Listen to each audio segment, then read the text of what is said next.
Olá, meu nome é Marcos Carvalho Lopes e este é o podcast de Filosofia Pop. Este é o nosso episódio número 208 e recebemos o professor Flávio Viliges para uma conversa sobre a filosofia das emoções, as emoções na filosofia, na política e em torno do racismo. O professor Flávio Viliges é associado do Departamento de Filosofia da Universidade Federal de Santa Maria. Tem interesse em ética do cuidado, ética das virtudes, psicologia moral, racismo, afetividade e filosofia das emoções. O Filosofia Pop é um podcast que aborda a filosofia como parte da cultura.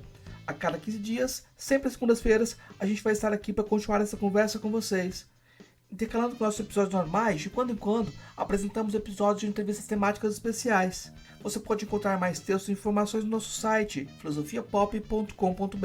Temos páginas no Facebook, no Instagram, perfil no Twitter e canal no YouTube. Nosso e-mail é contato@filosofiapop.com.br. Vamos então para a nossa conversa com Flávio Viliges sobre a filosofia das emoções.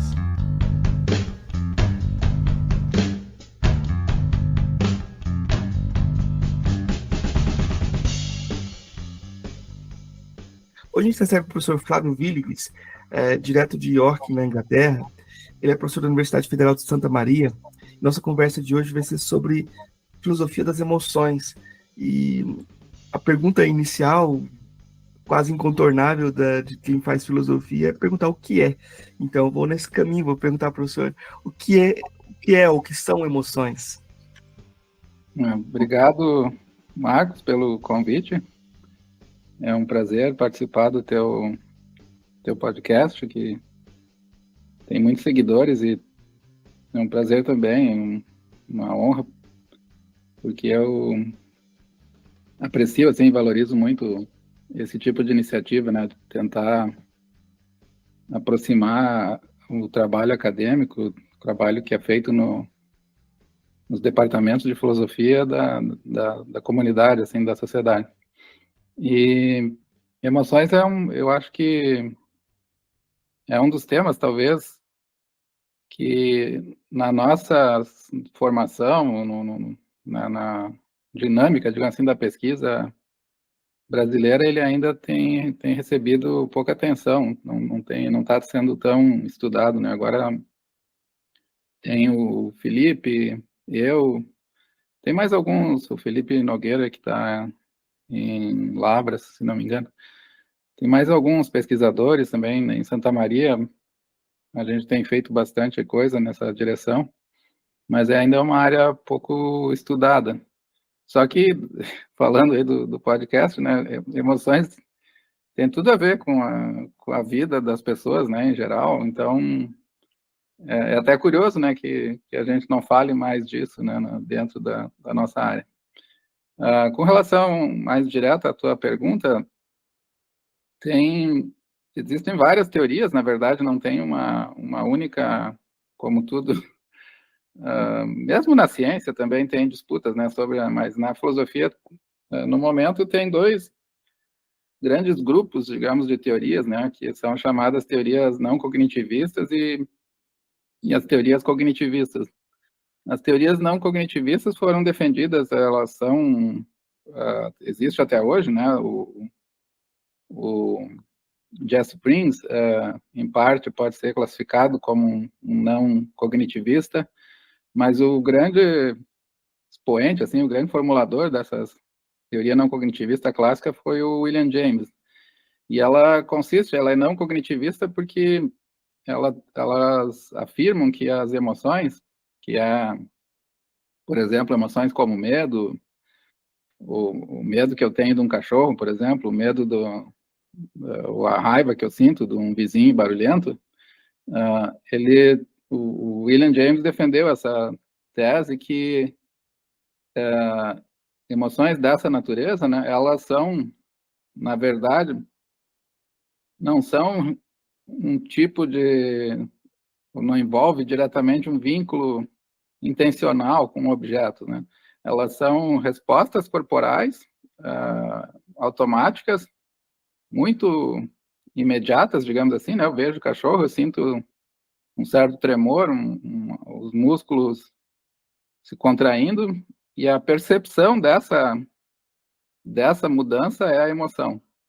Então, por isso que é não cognitivo, porque eu não tenho, nas teorias cognitivistas, se diz que eu vejo o cachorro, por exemplo, como uma ameaça ou como perigo, e a partir dessa avaliação, desse pensamento, ou desse juízo, né, alguns afirmam que o componente aí é de um juízo, eu vou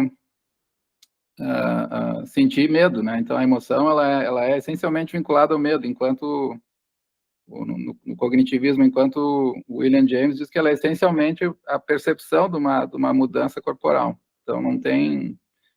Claro que as duas teorias sofreram uma série de críticas, né, de objeções.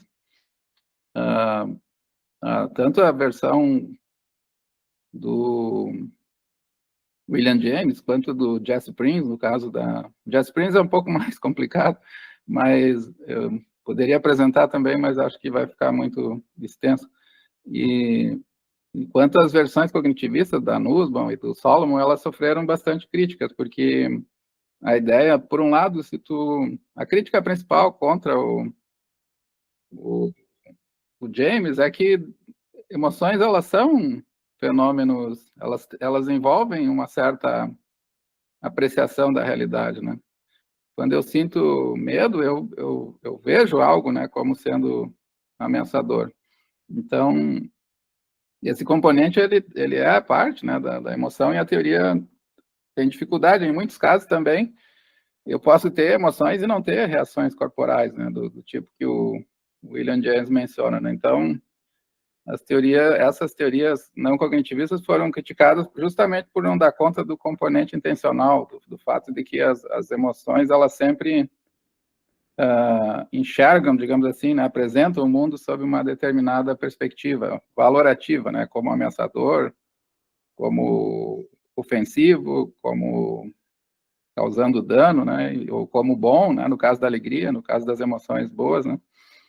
E já os cognitivistas também, aí por outro lado também foram atacados, né, porque tem algumas dificuldades, por exemplo, eu posso ter crenças, né, no caso, pensar na Nussbaum, né, que defende que a emoção é um tipo de juízo.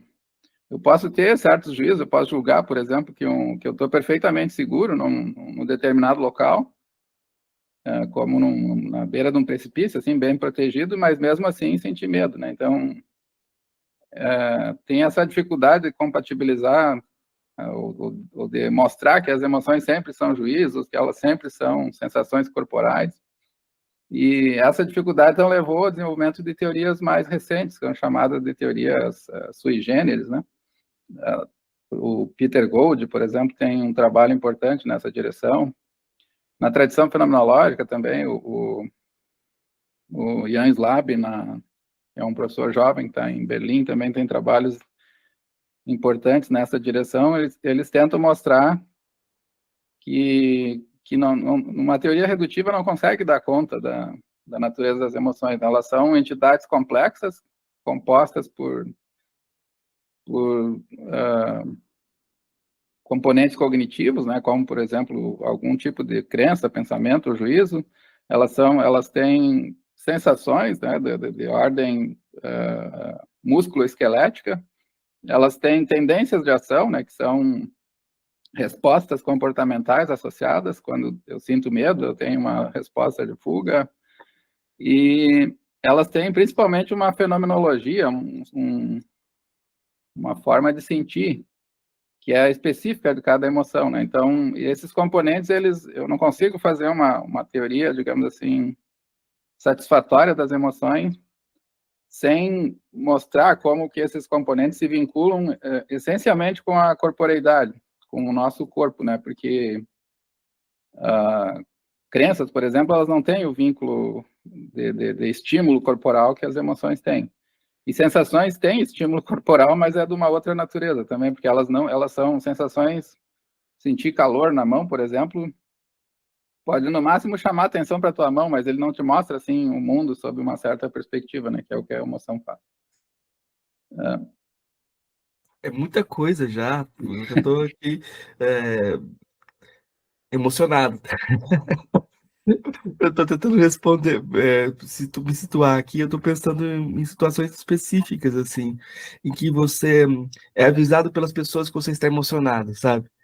Porque se você tem essa percepção da emoção como algo é, não cognitivo, uma percepção não cognitiva também, pode ocorrer o caso de você, e muitas vezes ocorre o caso de você ser afetado, estar na tonalidade afetiva, estar emocionado, mas não se perceber emocionado, né? Não perceber em você mesmo esse dado, né? Eu Aham. estou pensando muito aqui também na situação do autismo também, que a pessoa tem dificuldade de processar a emoção nos outros e nela mesma, né?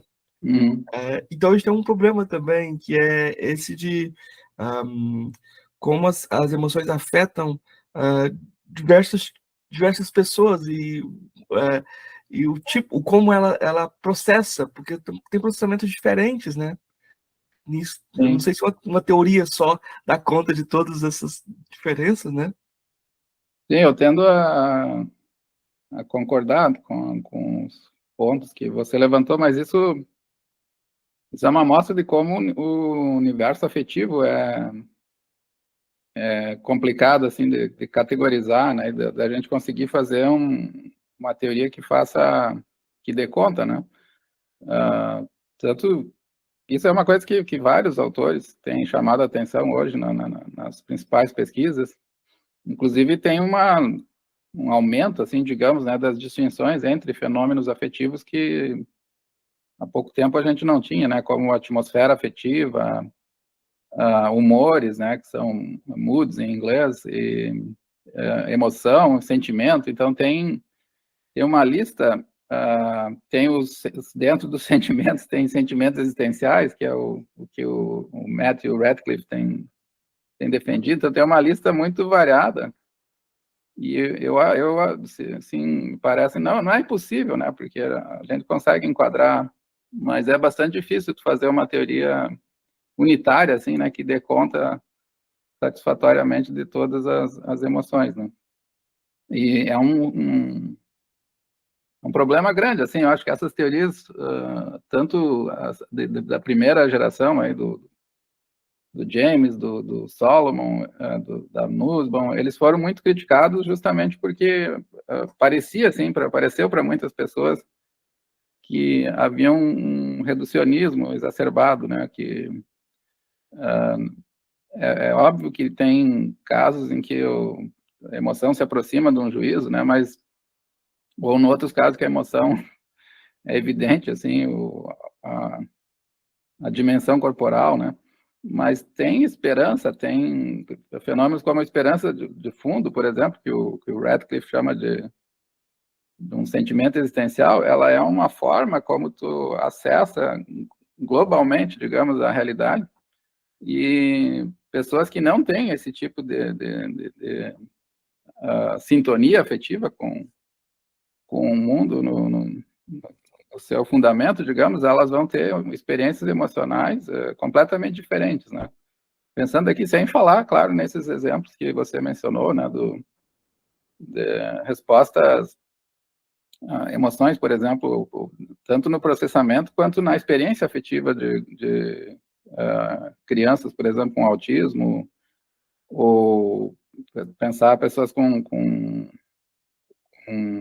doenças degenerativas, como Alzheimer, né, que elas podem ter alguma memória, assim, mas normalmente elas não conseguem coordenar e organizar, digamos, a estrutura experiencial de uma maneira que perceba que o teu eu presente, ele não, ele é distinto, né, do teu eu passado e que tu não tem acesso a ele, né? Então, isso tudo cria uma série de problemas para compreensão emocional, né, para solidão, por exemplo, né?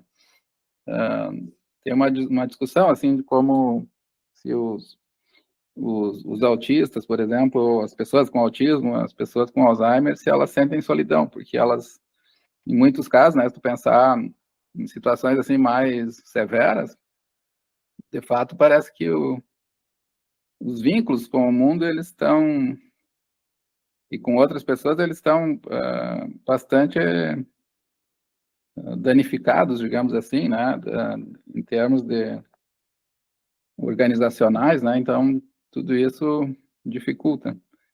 Mas, por acaso, que agora que você falou do autismo, é um dos temas que eu tenho lido, e também bastante insatisfeito, assim, porque os primeiros trabalhos tinham essa visão que a criança autista ela não consegue experimentar uma perspectiva do outro, né? Ela não consegue manifestar empatia, né? Mas o autismo tem um espectro assim, é muito variado, né? Eu tenho um menino autista, então eu tenho aprendido bastante sobre isso também.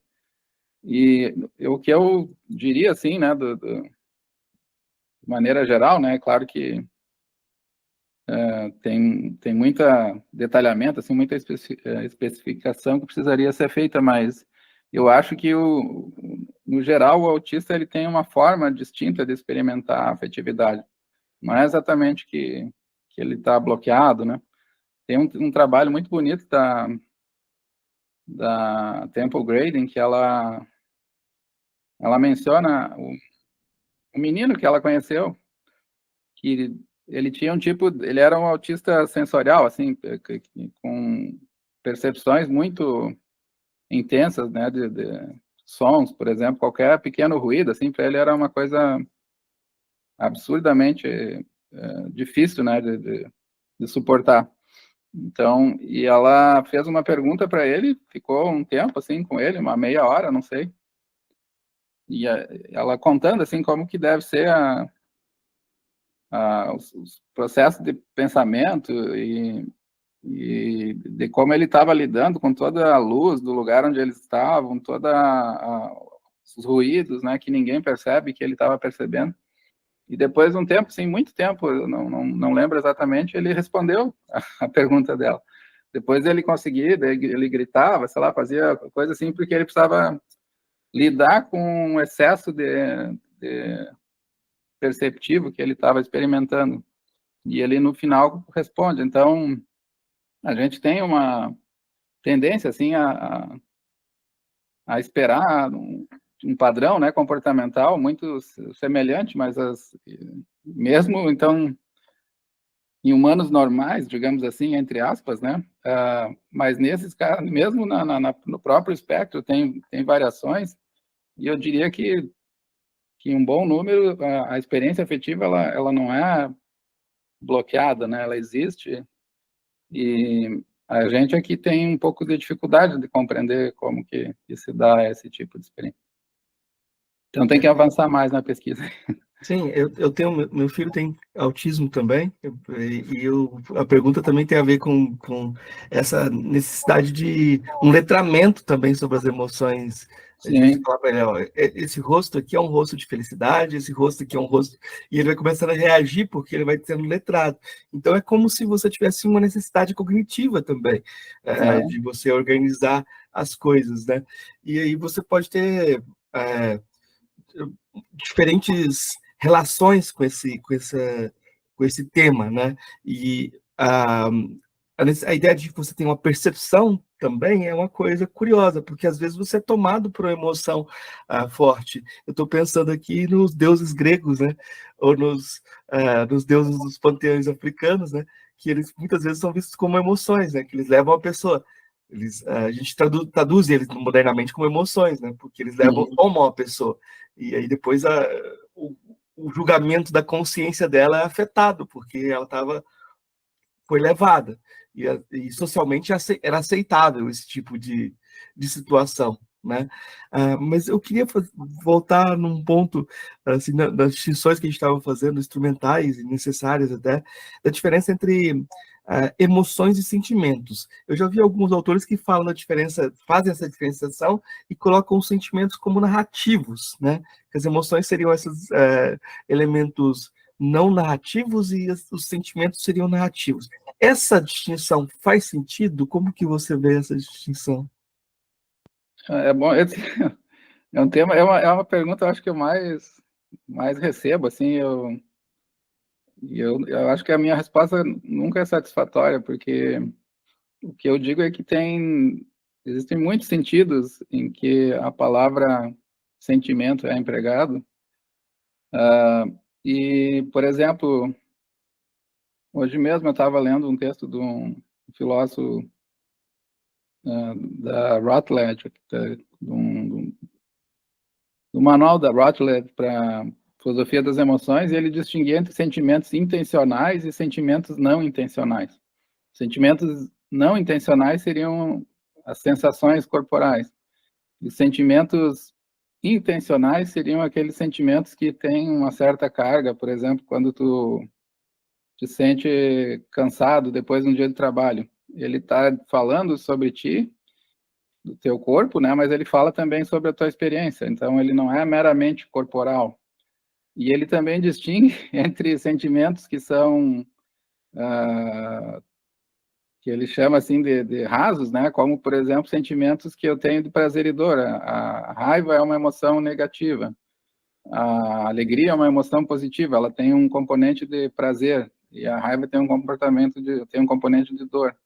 Mas esses são sentimentos rasos que se opõem daí ao sentimento mais elaborado, que é essa versão, né, que é o intencional, que ele tem uma base sensorial, mas é claramente um pouco mais informativa, né? Ela te ensina mais do que está acontecendo contigo, tem referência ao self também, porque eu me vejo, né, no sentimento, então eu aprendo coisas sobre mim quando eu me sinto cansado, por exemplo, não só sobre o meu corpo, né, que o meu corpo está, mas também que a minha vida, que eu tenho que mudar, que eu estou trabalhando demais, né, e tudo isso dentro de uma nomenclatura de sentimento, né.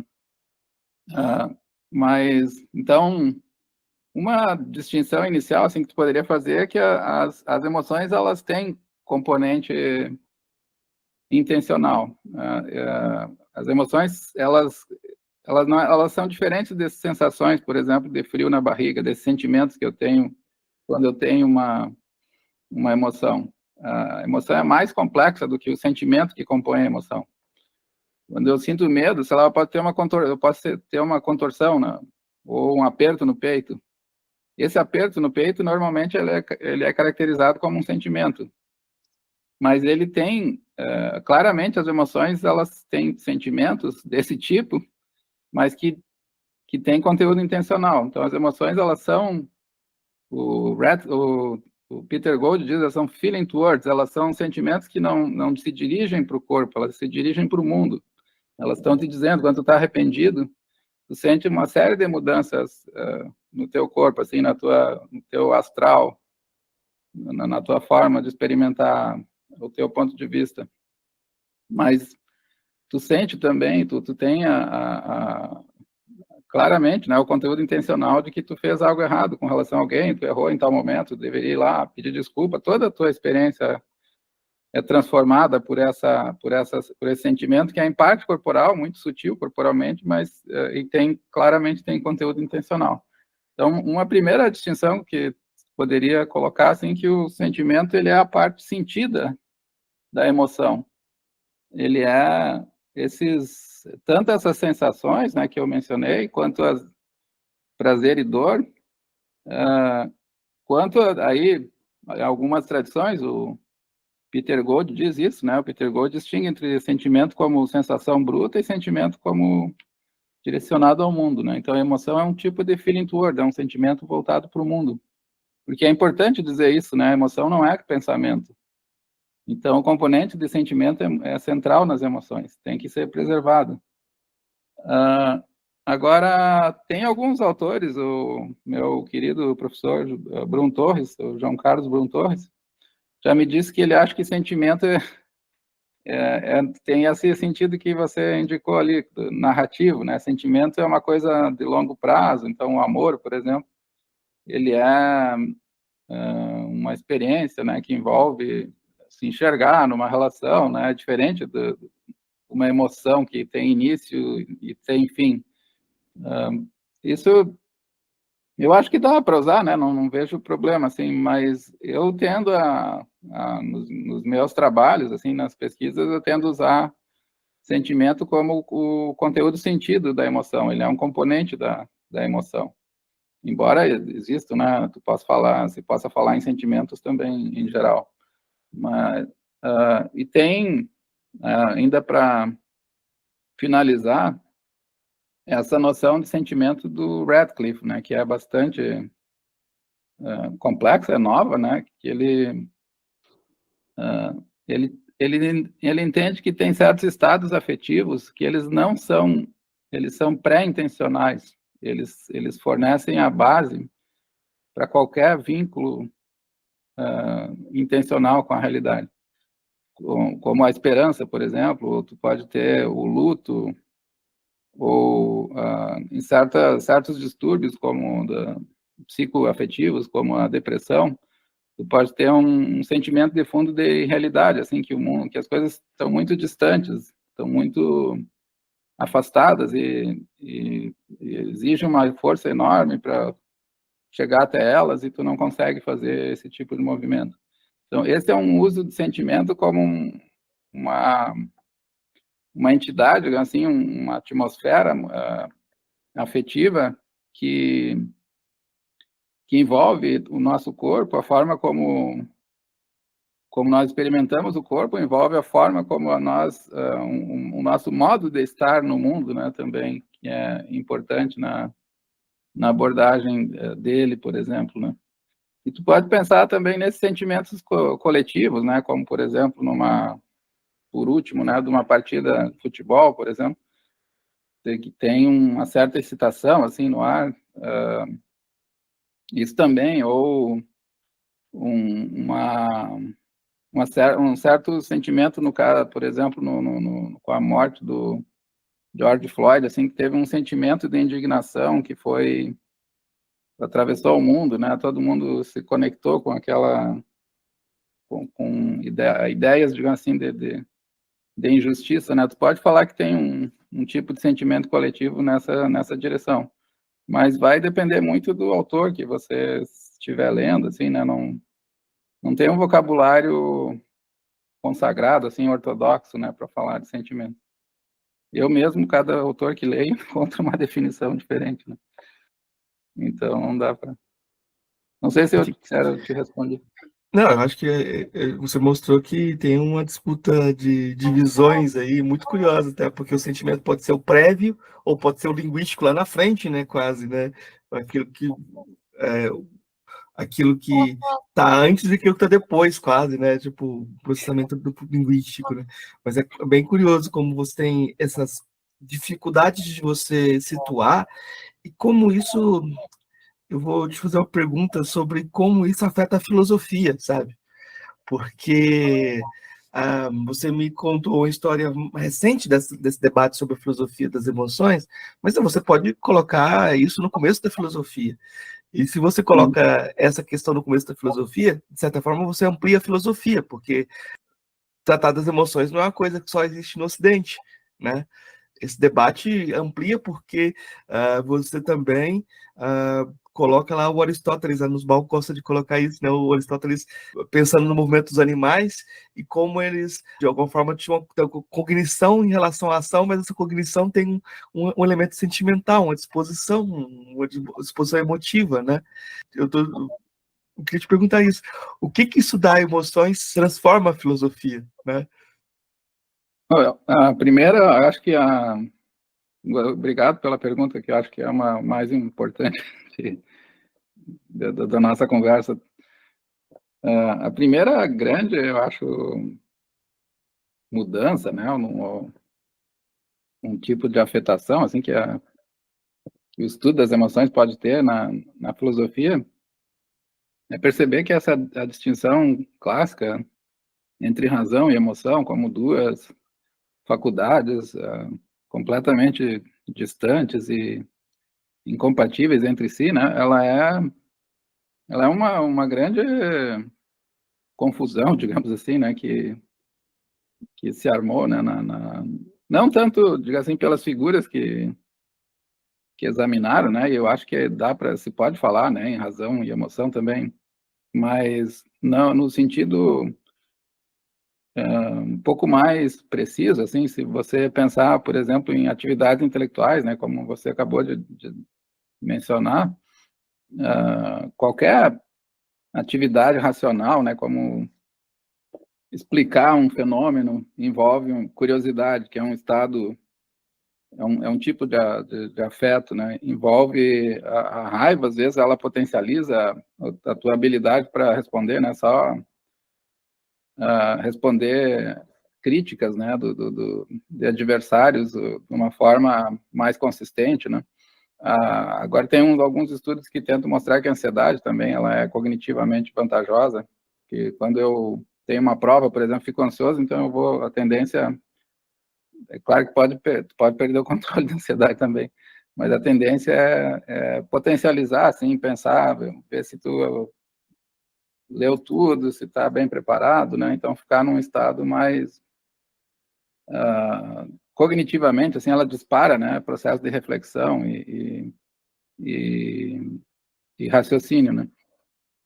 Então esse é um primeiro. Então não acho que a tese, né, de que a razão é boa, digamos, né, ajuda a compreender que a verdade, digamos assim, é o resultado de um processo racional. O acesso à verdade, ele depende de um processo racional. Isso me parece ser uma tese bastante discutível hoje, né?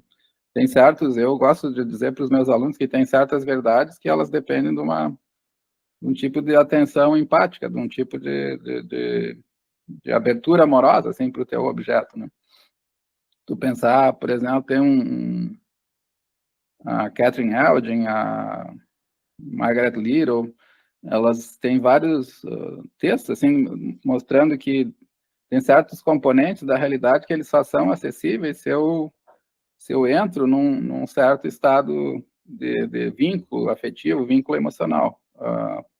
O mais evidente é o caso das pessoas que a gente ama, assim, a gente enxerga pequenos detalhes do comportamento delas que eu não consigo perceber num estranho. Então, eu sei quando o meu filho está sofrendo porque eu gosto dele, e é porque eu gosto dele que essas informações, elas se tornam, elas ganham saliência, né? Eu posso capturar o que está se passando.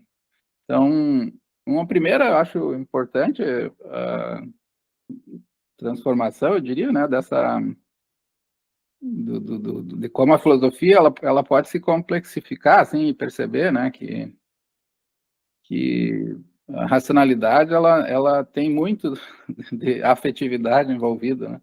E o contrário também é verdadeiro. As emoções elas são em parte processos que envolvem formas complexas de cognição, formas complexas de captura da realidade.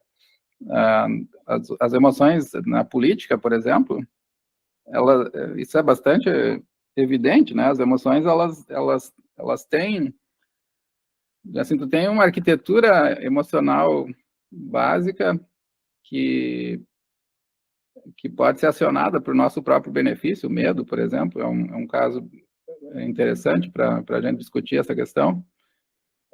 A gente tem um aparelhamento, digamos assim, natural, né, para detectar medo e rastrear ameaças. E no caso do vínculo social e da experiência política, as emoções elas são carregadas cognitivamente de tal maneira que o sujeito passa, por exemplo, a temer algo que é completamente inventado, né? Alguma coisa que não existe. Por exemplo, sei lá, um vírus mortal que alguém está desenvolvendo e que é a presença de determinados grupos dentro da sociedade, né? Como o Trump está dizendo agora que os imigrantes ilegais eles estão criando um grande exército para destruir os Estados Unidos. Então tu cria um tipo de ameaça, um sentimento de pavor, né? E ele é direcionado para grupos que são tradicionalmente excluídos socialmente. Então, aqui também tu vê que tem uma série de processos cognitivos envolvidos. A emoção, ela está sendo empacotada, digamos assim, com dinâmicas sociais, com dinâmicas de exclusão política, e elas são direcionadas, daí, nesse caso, para grupos, né? Então, tem muita cognição envolvida para o bem e para o mal, né? Nesses exemplos, agora, no final que eu estou dando, ao contrário curiosidade, por exemplo, o que a emoção faz é criar essa atmosfera de uma luta, né,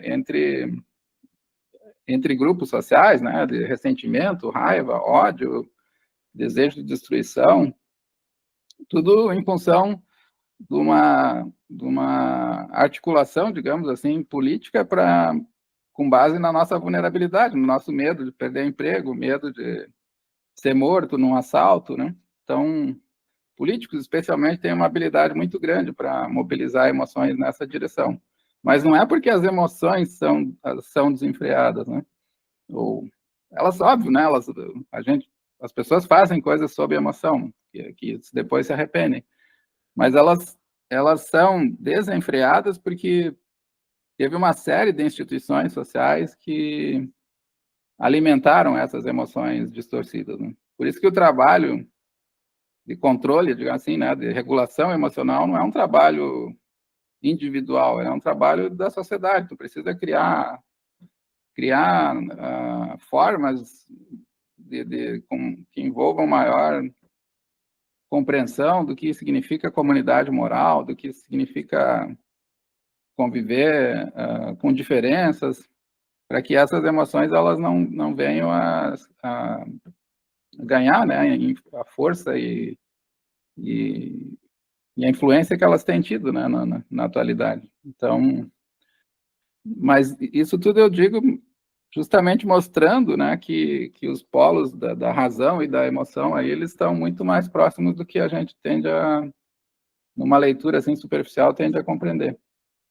Um outro aspecto com relação à mudança na filosofia aqui é bastante curioso, até porque ontem eu estava lendo um trabalho novo do Darwall, que tu deves conhecer.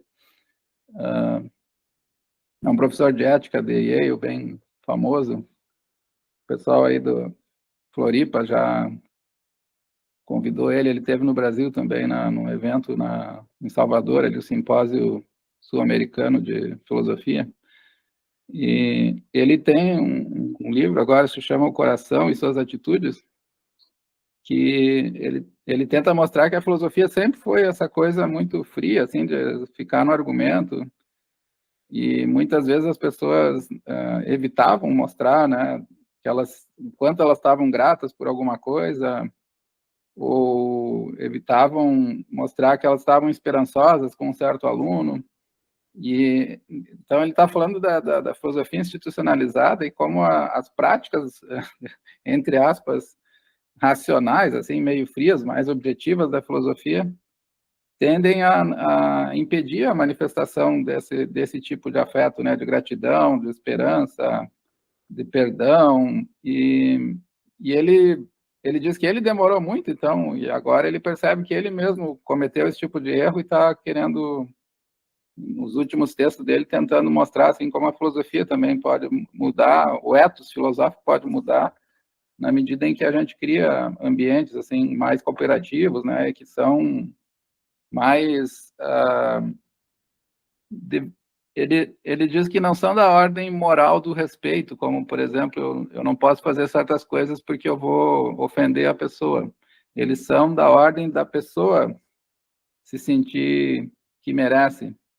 Então, não por dever, né? Como ele dá o exemplo do amor, né? Quando tu manifesta amor para a pessoa, tu está mostrando para ela que ela é digna de amor. Mas isso não tem nenhuma relação com tratar ela bem, por exemplo, que é uma coisa que eu devo fazer por dever, né? Então, é um trabalho muito bonito e eu acho nesses dois sentidos aí a filosofia deve ter mais coisas também que eu estou esquecendo agora, mas eu acho que é suficiente para a questão que tu levantou. Eu acho que é uma questão talvez muito ampla mesmo, né? Porque o Cornel West, por exemplo, chama atenção. Sócrates não chora. Então, tem todas as características que o pessoal descreve, mas ele não aparece em nenhum momento chorando. Então, tem um defeito nele, né? E a filosofia é feita à imagem e semelhança dessa negação de parte da humanidade, né?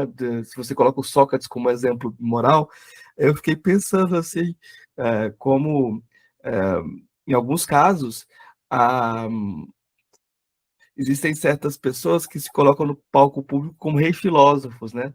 E elas fazem todo o discurso da razão e às vezes até atraem pessoas que se identificam com aquela dimensão racional, mas por baixo disso tem um esqueleto escondido atrás do armário que é a versão ao outro.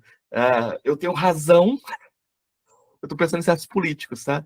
Mas eu estou pensando, de certo modo, a filosofia treina as pessoas para isso também. Ela tende a treinar as pessoas para isso também, de um tipo de racionalidade que esconde dentro do armário a aversão à humanidade, a aversão às diferenças e um desprezo pelo outro, pela humanidade de forma geral também, né? Essa ideia de que a gente tem um treinamento, um modelamento de aversão ao outro, de não se emocionar, também faz parte desse jogo que você estava descrevendo, né? Eu queria que você comentasse justamente, já que eu tratei dessa dimensão política, como você vê isso afetando a política, que eu acho que isso é uma dimensão muito importante, né? A gente falou da filosofia, vamos falar um pouquinho desse recorte das emoções e a política. Como as emoções, desculpa, elas se Sim, vinculam com o universo político? sim, eu estou pensando aqui nas abordagens do Spinoza, de como as emoções são utilizadas e manipuladas no jogo político também, né?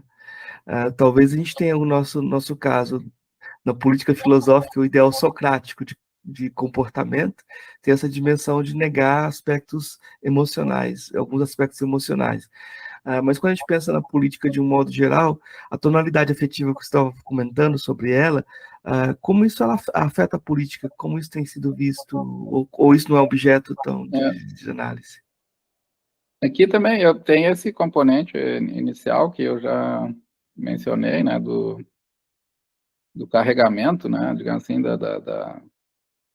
no caso do ódio, né, do ódio racial, por exemplo, que é um fenômeno que hoje na política tem sido muito mobilizado, né, tanto por esses candidatos extremistas, né, eles criam um inimigo interno, né, que pode ser o militante de esquerda, pode ser os comunistas, pode ser, no caso dos Estados Unidos, os imigrantes latinos, e na Europa agora, né, a imigração também tem sido bastante demonizada, né?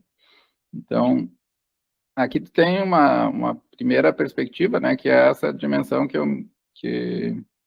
o ódio social, certas formas de raiva, eles são literalmente projetados cognitivamente, digamos, né, tu utiliza componentes de rejeição, de desprezo, de inferiorização que já existem na sociedade e eles são direcionados institucionalmente, né, por essa a gente não é difícil rastrear, né, todos os responsáveis, né, ou todas as forças, digamos assim, sociais que trabalham, né, para criar esse objeto de desprezo, né? Mas ele existe, a forma como as políticas, por exemplo, nos pensar na história brasileira recente, né, como o debate sobre reparações. Ele é formulado assim de uma maneira completamente ofensiva, na verdade, né, porque a reparação ela surge como é tipo, vou dar dinheiro para alguém. E os impostos são pagos por mim, eu nunca participei de nada como da história escravista brasileira e agora eu vou ter que pagar, assim, nesse padrão, né, que o problema é colocado. Quando, na verdade, o pano de fundo, diga assim, afetivo, né, então tu já tem uma predisposição emocional a enfrentar demandas, por exemplo, de determinados grupos como minorias, né, nesse caso, sempre com uma atitude de desqualificação, né, como tais pessoas são moralmente não habilitadas a ter direitos, porque elas não pagam impostos como eu, coisa desse tipo, né, que as pessoas dizem, né, então nesse sentido, assim, eu acho que tem ficado claro nas pesquisas mais recentes sobre emoções políticas o quanto elas utilizam esses componentes de base social para criar um padrão de tratamento de questões sociais que é completamente desumanizador. Então, as emoções distorcem, né, também elas ajudam, né, a criar essa atmosfera que dificulta as posturas de receptividade, de respeito, de consideração pelas perspectivas que estão sendo colocadas, né? E, por outro lado, quando as pessoas reagem cansadas a essa estrutura, digamos assim, de opressiva, né, que a própria nossa comunidade moral, comunidade política fornece para lidar com demandas, né, como eu falei, por exemplo, no caso da reparação, quando tu protesta com violência, por exemplo, quando tem protestos com raiva, então a raiva também vai ser tratada, nesse caso, como patologia, ela vai ser tratada assim como uma reação bruta e não como uma reivindicação de justiça com bases normativas que merecem ser ouvidas e que uma sociedade decente, uma sociedade digna deveria atender. Então, no caso das emoções, então, tu tem políticas aqui, né, especialmente, eu estou pensando no ressentimento, na raiva, na indignação, no ódio.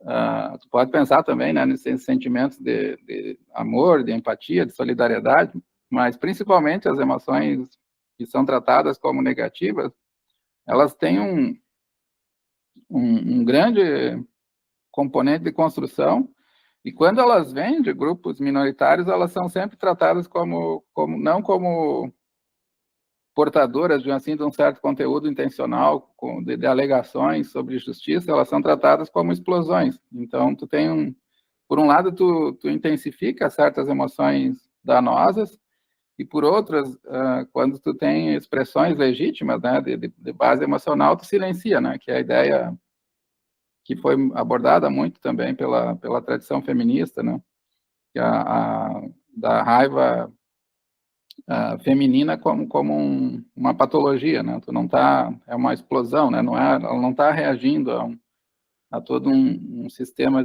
sexista, né, que envolve a própria experiência, né. Então, eu acho que na política, né, tu poderia...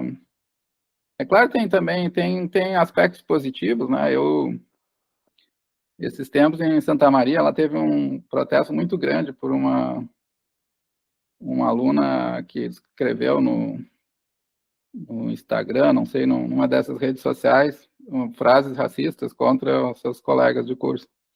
E teve uma manifestação enorme, assim, teve mais de 2.000, 3.000 estudantes que ficaram, assim, uma hora ou mais na frente do centro onde ela estudava.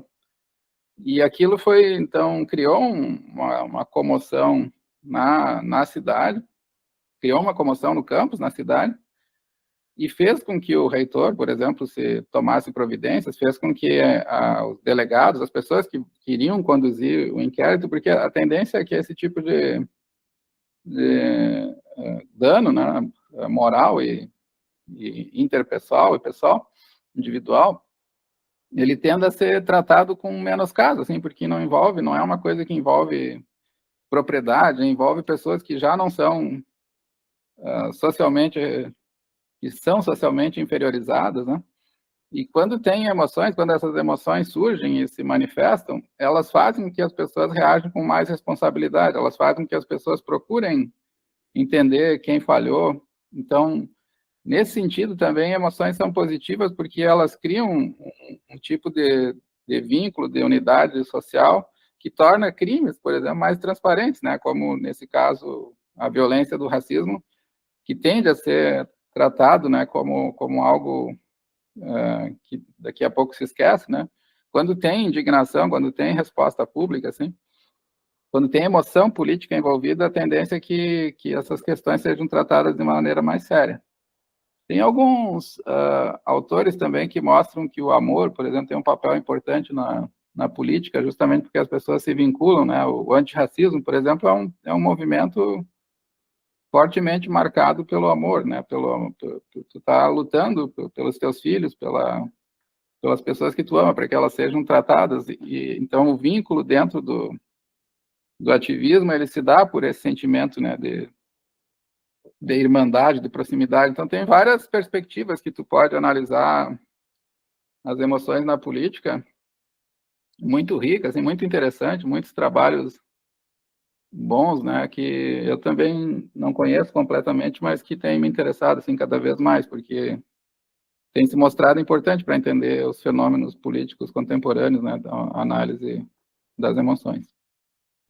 Tem um aspecto que eu acho muito importante e difícil, que é essa necessidade de você ser curioso com o outro, mas essa curiosidade, de certa forma, tem que se afastar dessa curiosidade antropológica, da antropologia clássica, de você ser curioso para o outro para manipulá-lo e dominá-lo melhor, que era isso que a antropologia clássica fazia, né? Richard Burton, que era o explorador inglês que aprendia línguas e se aproximava dos povos e tinha essa comunhão através desse conhecimento em comum, mas fazia isso para colonizar melhor, né? Eu estou pensando aqui também que a gente está multiplicando centros de estudos como nos Estados Unidos, né? Eles fazem centros de estudos latinos, centros de estudos africanos. Eu não sei se o objetivo deles, até que ponto quer entender ou é manipular também, colonizar melhor o outro, né? Uhum. Eu queria que você comentasse um pouco sobre isso, porque eu acho que a conversa com a alteridade, a conversa sobre temas raciais, sobre temas, quando a conversa entre homens e mulheres, tem todas essas dimensões, né? De você se aproximar com curiosidade, mas a curiosidade não é suficiente se não tiver um sentimento, uma emoção vinculada, né? Eu acho importante essa pergunta, acho correto, assim, o teu pressuposto, né, aqui eu queria lembrar um trabalho de uma autora que eu gosto muito, a Iris Murdoch, tem um texto dela traduzido no Brasil, A Soberania do Bem, e ela tem essa tese não tão conhecida, né, que o tratamento propriamente moral, né, acho que é nessa direção que eu entendi a tua pergunta. No caso do Burton, por exemplo, tu não está te aproximando de alguém, né, se tu vai procurar essa pessoa com interesse, né, com viés, né. Isso é muito claro também naquele filme o último agora que o Robert De Niro fez, que com o Leonardo DiCaprio, eles trabalham por uma companhia que tentam comprar terras de indígenas nos Estados Unidos para instalar, porque descobriram que tem muito petróleo na região, né? Então tem casamentos assim que são arranjados com o próprio casamento do DiCaprio tem ele é um tipo de negociação, assim, o filme é ambíguo, né? Ele tenta mostrar que existe também um pouco de sentimento, mas no fundo, então, o que esses personagens como esse do DiCaprio, eu não consigo lembrar o nome do filme agora, e esse do Burton, né, que você mencionou, eles não estão, de fato, criando uma relação propriamente moral, né, de consideração pelo outro. E o que ela envolve, esse tipo de relação? Aqui que é interessante o trabalho da Murdoch, né? Ela sugere que a nossa mente assim, é uma maquinaria de criar desculpas para autoindulgentes, assim, para o nosso egoísmo, para os nossos interesses, né? Então, eu estou sempre, mas eles não reclamaram, então eu posso ir lá invadir. Eles têm tanta terra, podem depois ir para outro lugar, né? Então não tem problema você ficar. A gente cria essas falsificações, né, da própria experiência. E ela sustenta que o encontro moral, digamos assim, propriamente dito, envolve superar essas armadilhas do nosso ego, né, essas falsificações, e a única forma de fazer isso é através de um tipo de atenção, né, ela diz assim, um esforço, que é um esforço da vontade, que ela chama de uma atenção amorosa. Então, tem que procurar procurar ser realista, assim, perceber as coisas como elas realmente são, né, e não criar algo, uma fábula, assim, para me autoconsolar. Então, tem uns exemplos muito bonitos, né, do trabalho dela, de como por exemplo, ela tem essa ideia de que o bem está lá fora, né, ele existe. Então, tem, por exemplo, a pessoa que tu convive, ela tem certas características que, que são perceptíveis.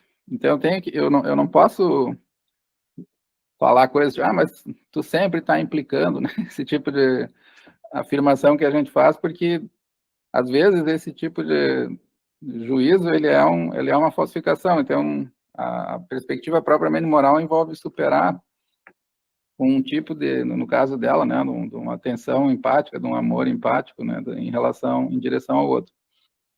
E me parece que nesse encontro de culturas, então, o primeiro ponto a observar é que tem atitudes, né, que elas são moralmente adequadas, né, que não são falsificadoras.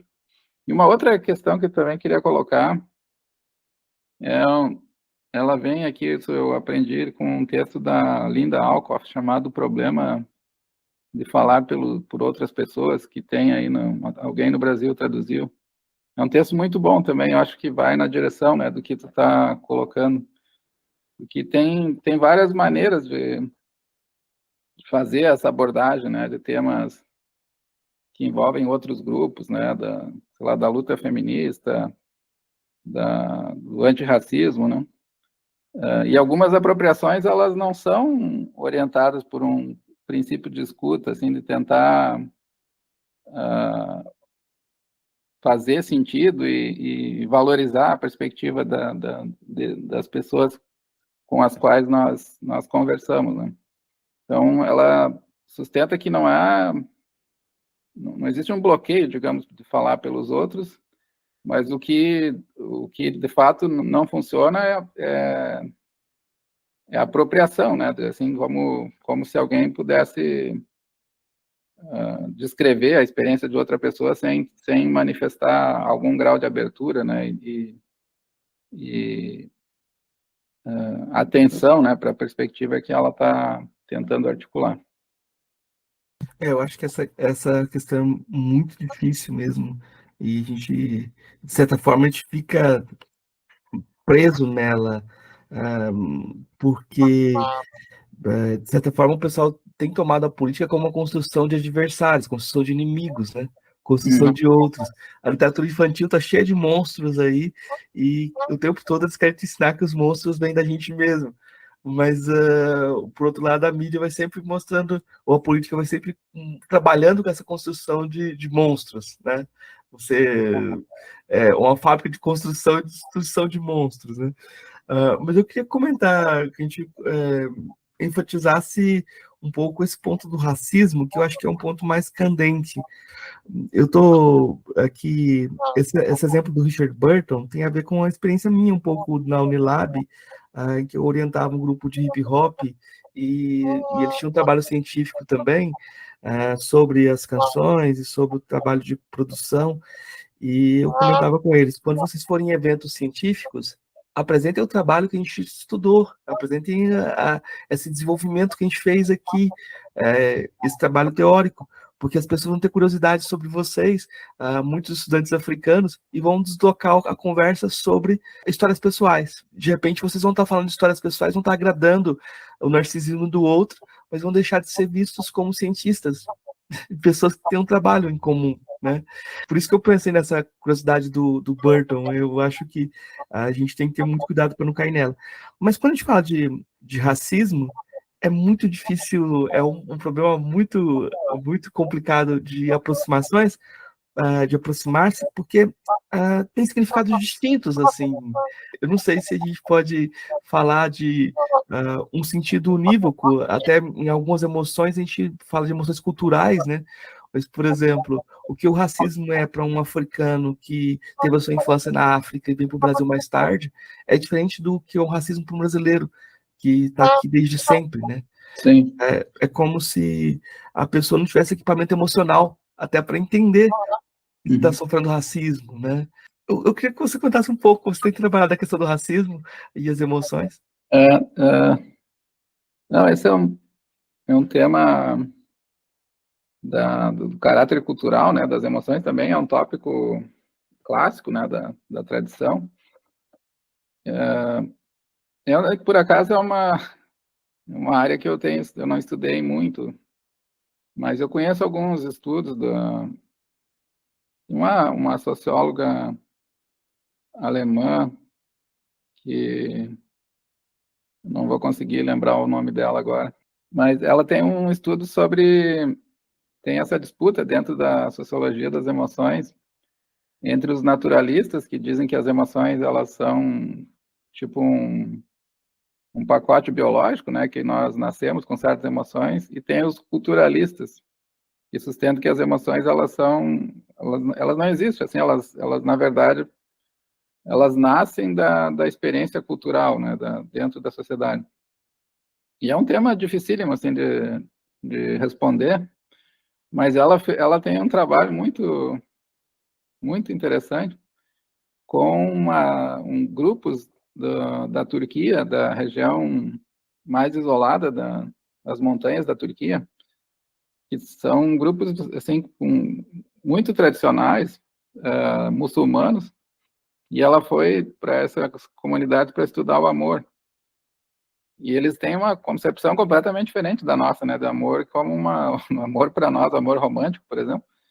É essa coisa de tu sentir algo por alguém, querer ficar perto dela, querer abraçar e beijar e ficar com a pessoa, né? E o que ela descobriu lá é que eles chamam de paixão, assim, e aproximam esse sentimento de algo patológico, como a descrição deles é que um espírito, a pessoa que está sentindo isso, ela foi enfeitiçada, na verdade. Então tem um menino que é normal na adolescência se apaixonar, né, por alguém. O menino foi na feira, viu uma menina, se apaixonou, começava a falar sobre ela. Aí o que eles fazem é trancar essa pessoa dentro de um quarto fechado, no escuro, por uns dias, uma semana, assim, dão comida, mas ela não sai de casa, fica lá dentro porque ela está enfeitiçada. E aí depois passa.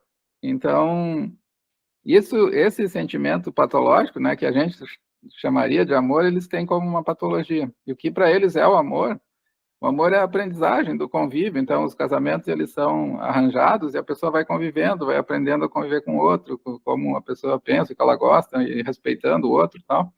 Isso é o amor, né, para eles. Então, ela tenta mostrar, mas no fim o artigo também não é conclusivo, porque é bastante difícil dizer. Então, porque de fato ele tem toda a síndrome, todas as reações do amor romântico, elas existem, mas eles tratam isso como um tipo de doença, assim, uma manifestação de doença espiritual, que precisa ser curada, e quando ela é curada, tu tem o amor verdadeiro.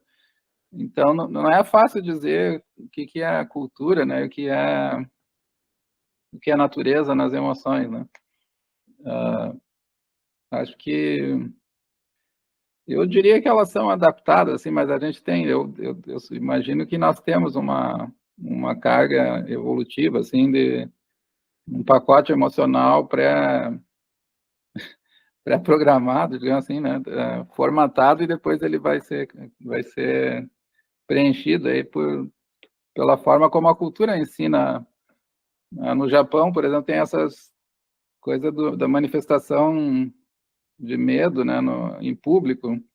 As pessoas não podem fazer assim, a aparência, né, muito ampla de medo ou de alegria mesmo, ela é socialmente condenável. Então as pessoas não têm esse tipo de reação. em locais públicos, mas em casa, por exemplo, elas podem rir alto, etc., né? Então, também tem essa forma como a emoção ela é socialmente regulada, né, digamos assim, né, tem certas formas aceitáveis de expressar, etc. Então, tudo isso é interessante, mas tu tinha perguntado também algo sobre racismo, né, que eu acabei... Eu queria saber como o senhor tem desenvolvido essa possibilidade de Sim. diálogo. Bom, isso então é sobre... Então, eu acho que é uma coisa de familiaridade, né? A gente tem que ir aprendendo a compreender, né? De interação assim com outros grupos e a forma como a emoção se manifesta. No caso do racismo, é parte também de um projeto pessoal e intelectual, também já dei aula sobre isso na UFSM, entender como emoções se vinculam com fenômenos como a desumanização, a inferiorização, o racismo, do modo geral, né? E então eu tenho feito um trabalho assim bastante amplo. Precisaria uma entrevista inteira aí para explicar, mas que vai, sim, são questões muito amplas. Por exemplo, vou fazer uma pequena listinha para ti, se me permite. Por isso, pensar o racismo como um fenômeno individual, do que a gente chama de preconceito de cor, né, se chama no Brasil, né, pessoas que são racistas, assim, que elas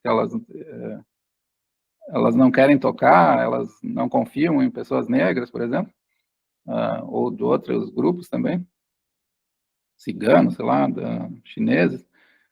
Se tu pensar dessa perspectiva, aí já tem uma série de emoções envolvidas, né, de afetos de desprezo, tem afetos de ódio, tem afetos de medo, né, medo da diferença. Agora, por outro lado, se tu pensar o racismo como tem sido defendido hoje, né, por muitos ativistas e teóricos como um fenômeno estrutural, aí também tu tem um outro registro em que tu pode fazer uma abordagem de questões afetivas, como, por exemplo, da experiência da injustiça, que é um sentimento, né, do sentimento da injustiça, ou se pensar nas questões históricas como a reparação, por exemplo, como culpa. Então, eles tem agora alguns autores que falam de culpa branca, por exemplo, as pessoas que se sentem mal por terem a sua família ou alguém, ou mesmo pela própria forma como a sociedade organizada que reproduz racismo, elas sentem culpa. Então, tem uma série no caso das reparações, como eu estava falando, então, existe essa forma seca, né, árida de tratar, quando, na verdade, me parece que todo o movimento é um movimento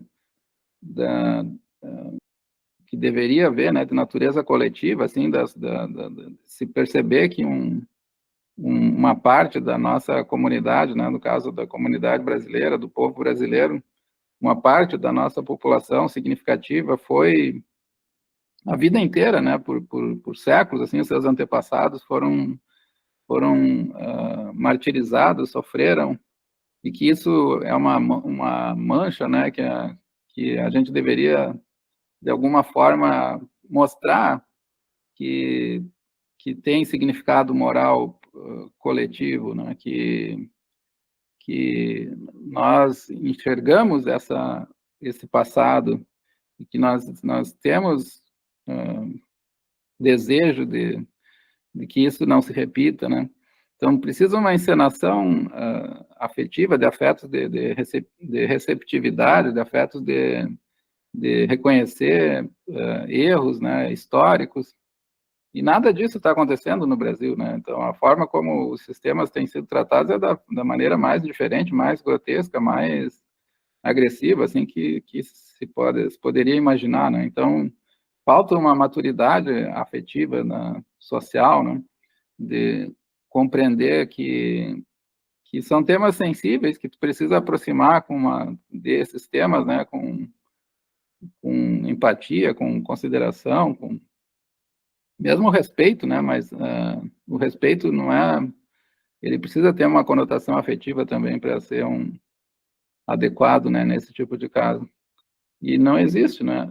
Então, e aí se fala, né, por outro lado, de ressentimento, de raiva, né, das minorias, né, que também é uma coisa, como eu já mencionei antes, é muito mal colocada, né? O ressentimento ressentimento às vezes é uma forma da pessoa se manter viva, assim, para a sociedade certos danos que foram sofridos, né? É o que o Jean Améry, por exemplo, defende sobre o ressentimento. Não, ele não tem essa visão nietzschiana, né? Que o ressentimento é algo que tu fica preso e é um envenenamento da existência, né? Porque não é não afirmativo, né? Ele diz não, eu não quero saber de afirmação, né? Eu quero que o nazista que me torturou ele conviva com a minha presença, conviva com a minha dor e que politicamente, né, historicamente, se dê sinais assim que o trauma não é perdoado e não vai ser perdoado, né? Tem uma lição de encenar, digamos, esse ressentimento e tornar ele manifesto publicamente, né? Então, se tu pensar Então, essa é uma pequena direção, assim, que os estudos que eu tenho feito, mas também outros autores têm feito, né? Direções em que o estudo da afetividade vinculado com o racismo pode ser articulado. Agora, tem outras dimensões, tu pensar do ponto de vista individual, né? A ideia de sofrimento psicológico, assim, o dano, né, do racismo na autoestima, na ideia de um self, de projeção de si, né, de esperança, sonhos, né, tem essa tradição do afropessimismo, né, que também vai nessa direção, assim, de tentar articular um tipo de experiência de si que é basicamente lastreada em afetos de violência, de dor, né, então se tu olhar para o teu passado, tu vai ver a exploração escravista. Se tu olhar para o teu presente, tu vai ver que a inferiorização, as suspeitas de crimes, né, vinculados com as pessoas do teu grupo. Então, toda essa história, né, digamos assim, afetiva é uma história negativa, uma história de dor, é uma história de morte, é uma história de não ser. Então, aqui também tu tem um outro conjunto de temas, né, de base afetiva que tem sido, né, eu tenho tentado articular isso, né, e tem mais coisas, né, tem os afetos positivos que eu gosto muito também, e que no Brasil é impressionante, assim, a alegria, né, quando a gente sai do Brasil, percebe como nosso povo é alegre, assim, tem um astral de luta, né, de suportar e manter a fé no futuro, né? Então, e como responder também a essa inferiorização de uma maneira que não não te absorve, né, o teu self, né, que ele consegue flutuar assim com resiliência, né, digamos, nesse tipo de contexto, né? Tudo isso eu acho que também precisa ser nas relações, especialmente de amor, né, com a família. Então, tem o sofrimento, mas tem a reação ao sofrimento também, que é bastante inspiradora, né? Então, tudo isso eu tenho procurado pesquisar aí com a ajuda, né, de muita gente. E o que falta ainda, eu acho, bastante no meu trabalho é o que tu tem feito, né, de tentar articular isso com perspectivas da filosofia africana, né? Isso, de fato, eu tenho usado, assim, um quadro de análise que é mais da tradição da filosofia crítica da raça, assim, americana, mas muito também da filosofia das emoções, né? Eu acho que eu não vou provavelmente conseguir fazer isso agora, né? Mas para o futuro, eu queria aproximar mais mesmo desses estudos da cultura mesmo, né, e da presença africana no Brasil. Eu acho bem interessante, assim, eu vou comentar duas coisas. A primeira, o professor Filomeno Lopes, que veio no último POF, ele está lançando um livro agora, dia 30 de maio, em Portugal, o livro está traduzido para o português, o livro dele é Eu Não Amo os Racistas Diletantes, eu acho que em português eu não amo os racistas amadores. Uhum. Ele diz que vai defender ou mostrar que é mais fácil lidar com um racista que é explícito, tem consciência do seu racismo. E eu acho que o grande problema, talvez, que a gente tenha na tradição lusófona ou latina é que o racismo vira implícito ou algo que não se diz em público, mas se faz, sabe? Eu estou pensando aqui, é o segundo ponto que eu queria colocar, eu estou lembrando aqui de um autor, o Bajonas Teixeira, que destaca que o Brasil é o país onde teve mais alforrias. Geralmente o pessoal alforriava, os senhores alforriavam os seus escravizados no final da vida para fazer uma negociação com Deus, né? E falavam lá assim, fulano está alforriado desde que continua trabalhando aqui por 20 anos e mantém a gratidão. Uhum. Então, tem que manter gratidão. Está alforriado, mas tem que ser grato ainda, né? Então, a ideia de uma vinculação emotiva, assim, como se fosse familiar, estava na negociação, né? De você abolir a escravidão, mas com bons sentimentos, eu vou colocar com sentimentos positivos. E eu acho muito engraçado que estava lá os termos que eu usava, gratidão, né? Tem que manter essa dimensão da gratidão. É uma coisa curiosa, assim, das relações raciais, como elas se projetaram mesmo, se consolidaram no Brasil, né? Tem muitas que inclusive mostra como foi um sistema complexo, né? A gente tem essa ideia que eu acho correta, né? Que foi, no fim das contas, opressivo, mas tem mil variações, né? Os historiadores têm descoberto assim, muita coisa que vai nessa direção que você mencionou, né? Sempre tem o pano de fundo, sempre é da exploração, né? Mas tu tem, por exemplo, alguns casos que daí é difícil mesmo, é uma coisa brasileira, assim, é um mal que ele é, ao mesmo tempo, há uma tentativa, né, de absolvição, assim, eu não sei bem como formular isso, né, mas tem o tipo assim, a pessoa X foi alforriada, mas aí ela ficou morando na família, aí depois a casa foi doada para a pessoa que ficou cuidando do casal, não sei, mais velho, mas no fim veio um filho, veio não sei quem lá e tomou. Então, tu tem essa coisa que é um pouco empodera, mas é um empoderamento da ordem do favorecimento. Aí tem relações sociais muito difíceis de rastrear assim de uma maneira direta, né? Porque não são contratos, são pactos, né? Desenhados por fora, assim. Que eu acho interessante, né? Muitas pessoas têm usado isso, inclusive contra a tese, né, de que a escravidão, que eu acho o Risério tem escrito sobre esse, eu acho inaceitável, né? Mas eu acho que por outro lado que mostra como o sistema mesmo precisa ser melhor estudado, né, e compreendido assim nos seus detalhes, né? Que a nossa biopolítica em termos de racismo é muito mais evoluída que em todos os lugares. Tipo, lá em Guiné-Bissau, os portugueses chegavam a usar o sistema de registro de filho ilegítimo. Você tinha lá a carteirinha filho ilegítimo de fulano. É como a gente faz filosofia, a gente é filho ilegítimo. O lugar do filho ilegítimo está mantido, né? Tipo, nós somos filhos de uma tradição, filhos ilegítimos, assim. Mas eu vou te perguntar, Flávio, eu vou partir para as 3 perguntas que eu faço no fim para todos os convidados, e a primeira é justamente essa. O que é filosofia? Ah, é, não, tem duas formas. Eu vou demorar para responder isso.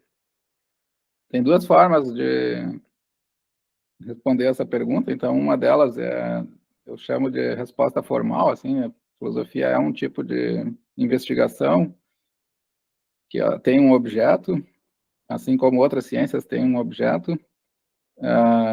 A biologia, por exemplo, estuda a vida, a química estuda a matéria, e aí a pergunta que se pode fazer é o que é a filosofia, qual que é o objeto de estudo da filosofia. E uma maneira fácil de responder essa questão é dizer que a filosofia ela não examina porções da realidade como a química, como a biologia faz. A filosofia examina o que significa investigar a realidade, né? Então, por exemplo, quais são as características conceituais da ciência, que é o que a gente faz em filosofia da ciência. Então, ela é uma forma de apreensão da realidade. Essa forma de apreensão, ela tem uma certa estrutura, e essa estrutura pode ser compreendida. Então, nós examinamos a filosofia nesse sentido formal. Ela é uma disciplina que examina os conceitos mais gerais que nós temos de aproximação da realidade. No caso da ética. Então, as pessoas se xingam, ficam com raiva no cotidiano. A filosofia, ela examina o que significa, por exemplo, esse comportamento que nós temos de qualificar pessoas como boas ou más, covardes e corajosas, né? Que tipo que estatuto tem esse tipo de prática linguística e prática humana, né, no sentido mais geral. Se tu pensar na política também, tu pode ter exemplos desse tipo, né? As pessoas se irritam com o guarda, né? Mas os filósofos, eles não fazem teoria sobre quantas pessoas estão irritadas com o guarda, eles fazem teoria sobre da onde vem a autoridade do Estado, né? Então, são perguntas de segunda ordem, né, que a gente costuma chamar assim, né? Eu não estou interessado no mundo, eu estou interessado na forma como nós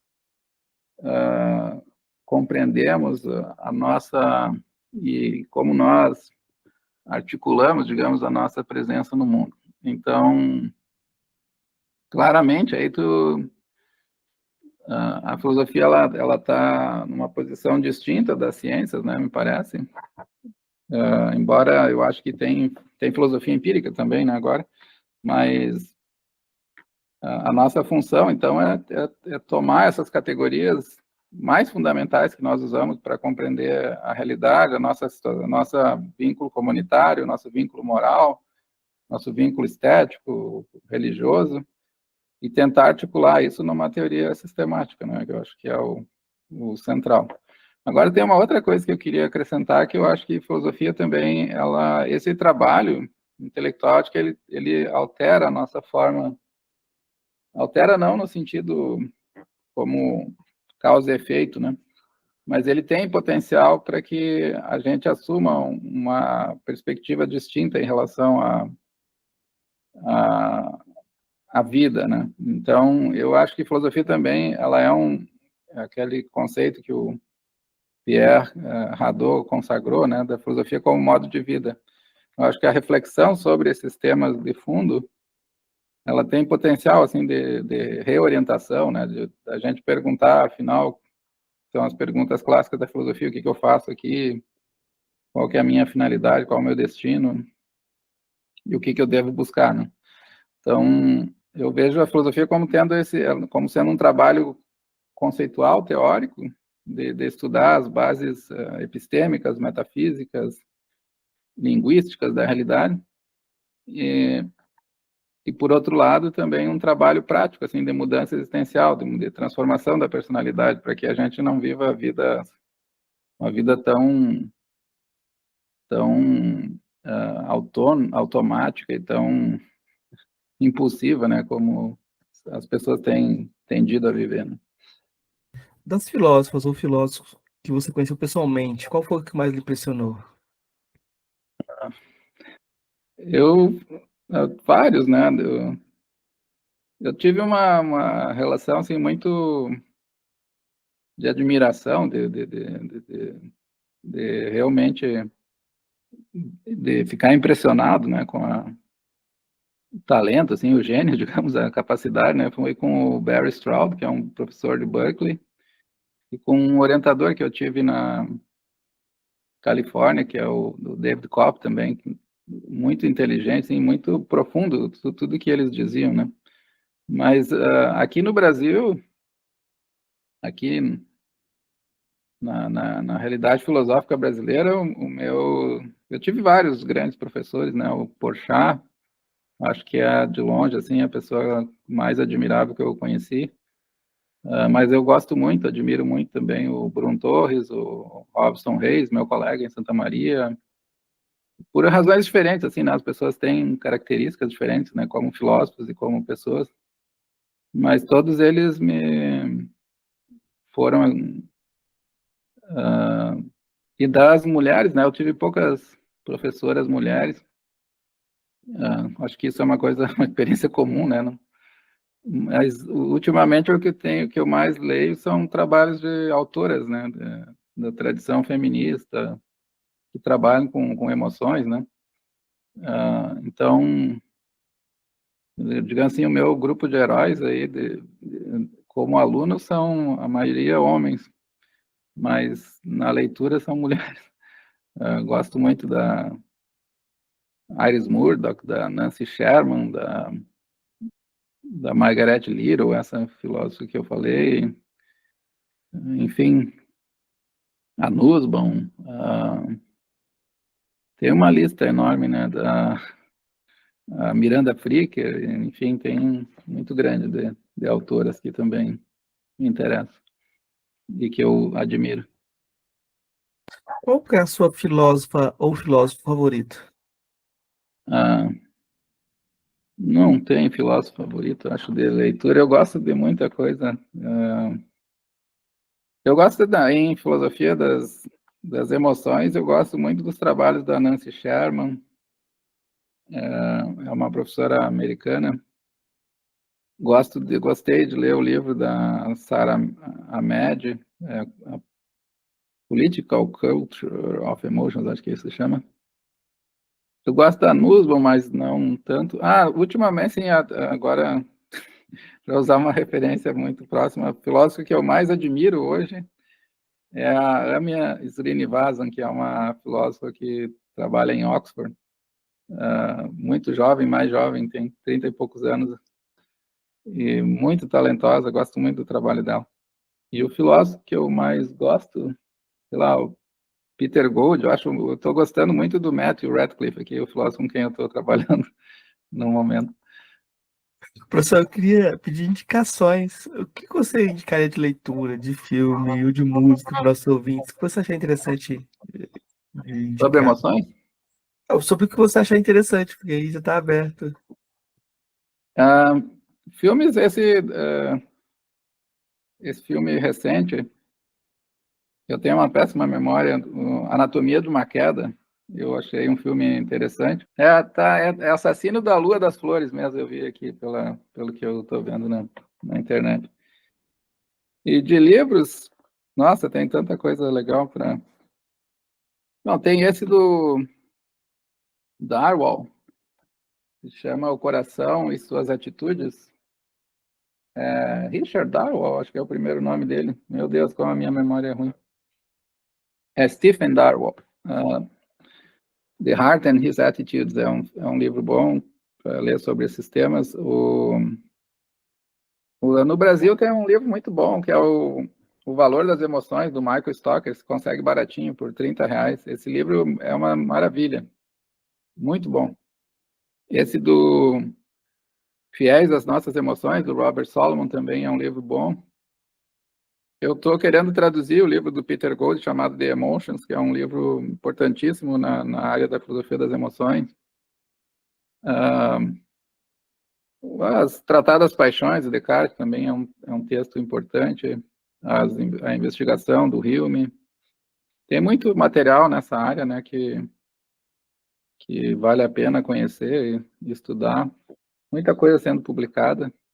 O Feelings of Being, do Matthew Radcliffe, é um livro importante. E, bom, acho que é isso. Eu gosto do Thoreau também, do Walden, é um livro dos ensaios do Emerson, são livros que eu gosto. Eu vou indicar que o pessoal procure a sua página no academiaedu.edu, porque lá tem muita coisa que você tem produzido, mas também você encontra também alguns livros da editora da Universidade Federal de Pelotas, como os textos selecionados de filosofia das emoções, outros livros sobre as questões das emoções, mas uma característica importante, que é essa produção aberta, né? Você tem muita produção e muita produção aberta que está acessível para as pessoas. Eu acho isso muito importante. Não publiquei nada por livraria oficial, eu acho. Não. Eu acho que se a gente for procurar, esperar as livrarias oficiais também se interessarem por filosofia, essas pesquisas assim, vai demorar um pouco, né?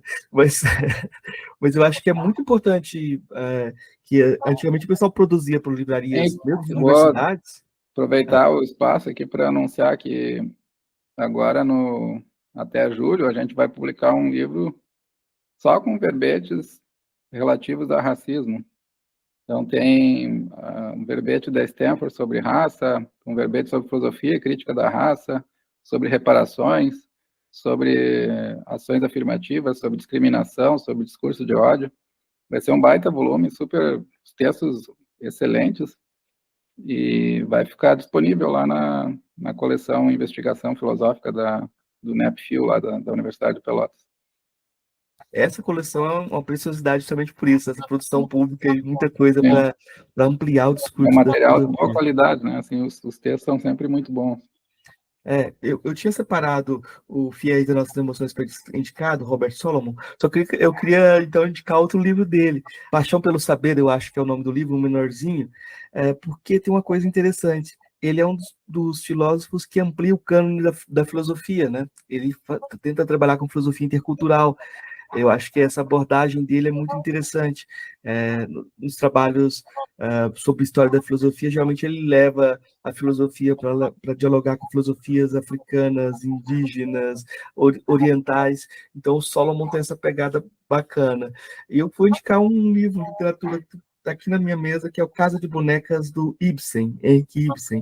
É uma peça de teatro que eu acho que é muito interessante para a gente também problematizar nossa perspectiva em geral sobre a filosofia, porque a gente parte muito dos discursos masculinos, estamos nós dois homens aqui discutindo sobre as emoções, né?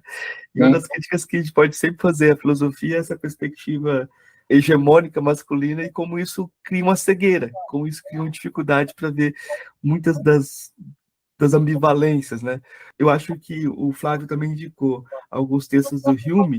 Eu acho que seria interessante também o pessoal dar uma olhada no que Hume faz com as pessoas também, porque eu acho muito interessante que eu vi que o Flávio tem uma pegada humeana, ele teve um estudo sobre Hume, aí eu vejo a Débora Danovski, também com essa base humeana. O Hume tem ajudado as pessoas a fugir de certos dogmatismos, mas a direção que elas vão tomar depois tem sido muito diferente, acho bacana isso também. Então, e eu estou com um outro texto na mesa aqui, que é um texto estranho, não sei por que eu comprei esse texto, mas eu acho que vou indicar também, por curiosidade, acho que é um livro chamado Contentamento, do Dalai Lama e do Desmond Tutu. É aquele tipo de livro encomendado para ser best-seller, né? Mas eu acho interessante ver o que eles estão falando, como é que eles estão abordando essas dimensões emocionais, assim. Está em português, né?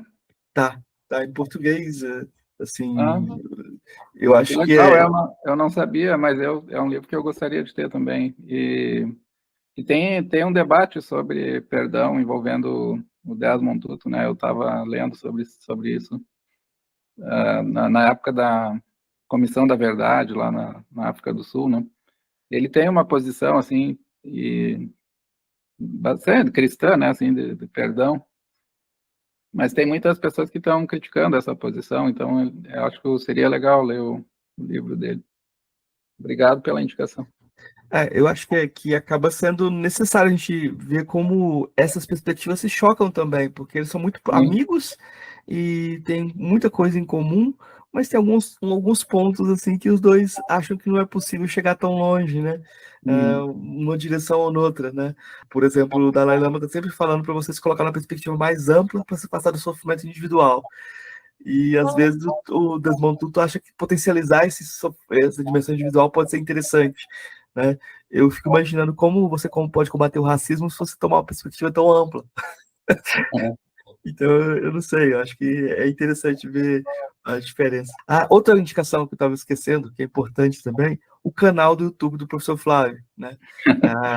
Ele tem muita coisa no canal do YouTube dele, muitas palestras, textos de aula, e eu acho que tem um material lá que, para quem se interessou por essa conversa de hoje, vai conseguir aprofundar. E eu agradeço muito essa possibilidade de diálogo, deixo o espaço aberto para o senhor divulgar, deixar seu recado derradeiro. Obrigado, Marcos, e parabéns, como eu falei, pelo teu trabalho, um trabalho importantíssimo de ampliação, né, de acesso e de levar a voz da filosofia, né, mais longe. Eu acho muito importante, muito bonito o que tu tem feito, e quando precisar, o que eu puder ajudar aí com outros temas, quando eu terminar o meu livro sobre racismo, a gente conversa daí de novo. Tá bom? Combinado já. Um abraço.